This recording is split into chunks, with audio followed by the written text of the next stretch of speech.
Class, बैठ जाइए आप लोग। बच्चों अपनी ज्योग्राफी की बुक निकालिए। आज हम लोग पढ़ेंगे पार्ट हमारी पृथ्वी के अंदर।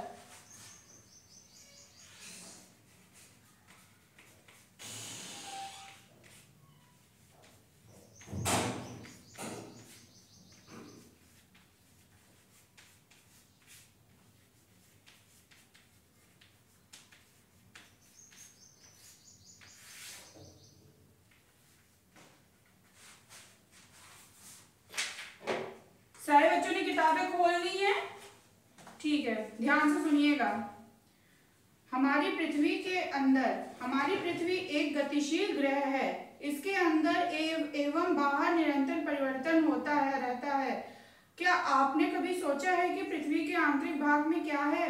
पृथ्वी किन पदार्थों से बनी है?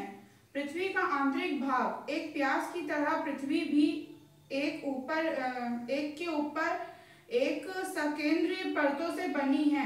पृथ्वी की सतह की सबसे ऊपरी परत को प्रपटी कहते हैं। यह सबसे पतली परत होती है। यह महाद्वीप सहित में 35 किलोमीटर एवं समुद्री सतह में केवल 5 किलोमीटर तक है। महाद्वीपीय संहति मुख्य रूप से सिलिका एवं एल्यूमिना जैसे खनिजों से बनी है, इसलिए इसे Cl यानी कि सी सिलिका तथा एल एल्यूमिना कहा जाता है।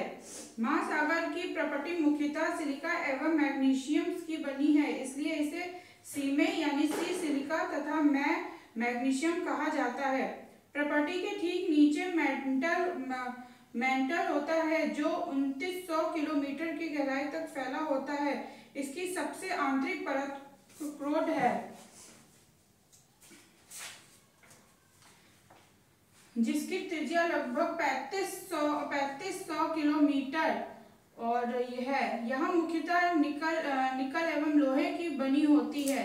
इसे नीफे यानी निकल तथा फेरस कहते हैं। केंद्रीय कोड का तापमान एवं दाब काफी ऊंचा होता है।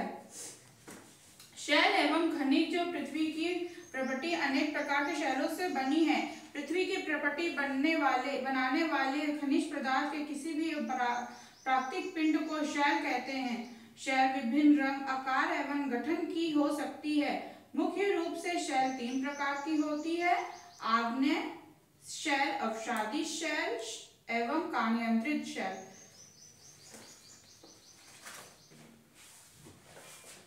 शैल की प्रकार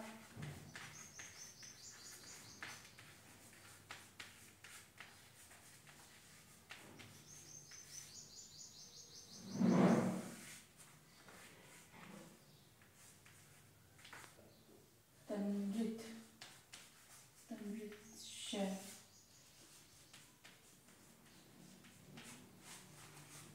पहला है आग्नेय शैल, दूसरा अवसादी और तीसरा कानियंत्रित शैल।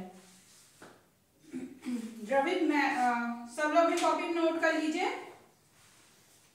द्रवित मैग्मा ठंडा होकर ठोस हो जाता है। इस प्रकार बने शैल को आग्नेय शैल कहते हैं। इन्हें प्राथमिक शैल भी कहते हैं। आग्नेय शैल 2 प्रकार की होती हैं: अंतर्भेदी शैल एवं बहिर्भेदी शैल। 2 प्रकार की होती हैं।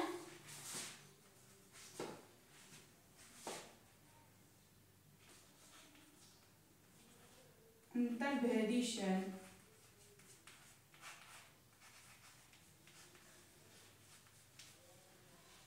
और दूसरा है बहिर्भेदी शैल।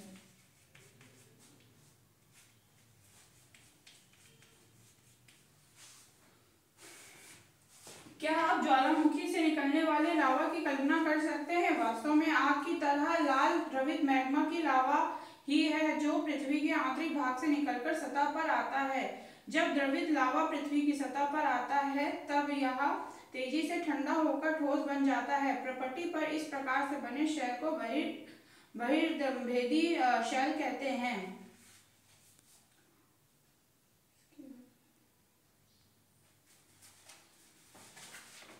ये अवसाद जल आदि के द्वारा एक स्थान से दूसरे स्थान पर पहुंचाकर जमा कर दिए जाते हैं।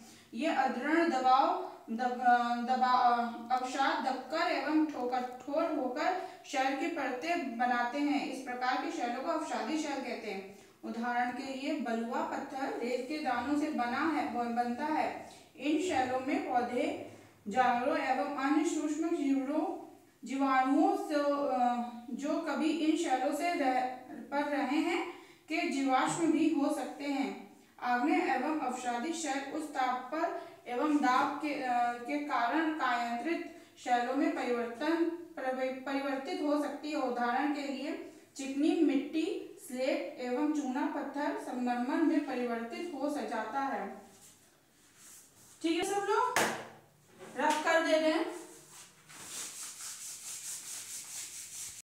ठीक है स्टूडेंट्स, हम आपसे कुछ क्वेश्चन आंसर पूछ रहे हैं। जिसको आंसर आता होगा अपने हाथ ऊपर करके एक बच्चा आंसर करेगा, कोई ग्रुप में आंसर नहीं देगा।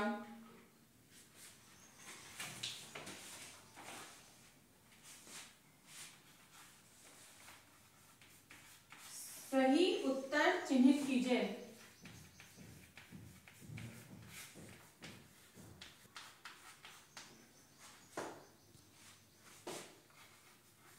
द्रवित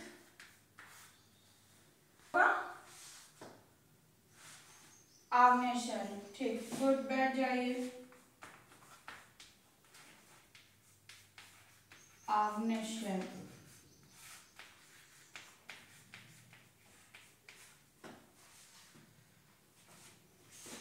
दूसरा है पृथ्वी की सबसे भीतरी परत। पृथ्वी की सबसे, क्या होगा आंसर? क्रोर। गुड।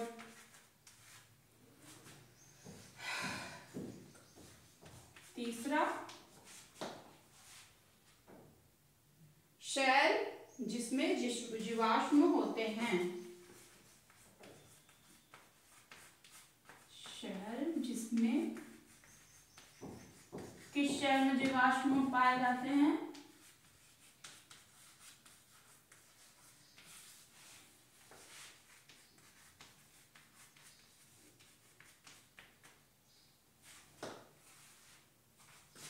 अवसादी शैल। बैठ जाइए।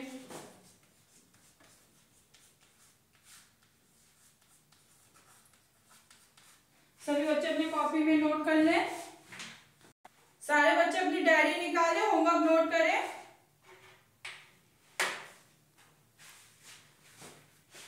गृह कार्य।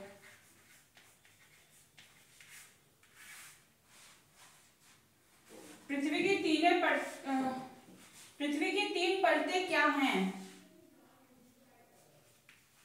पहला प्रश्न, पृथ्वी की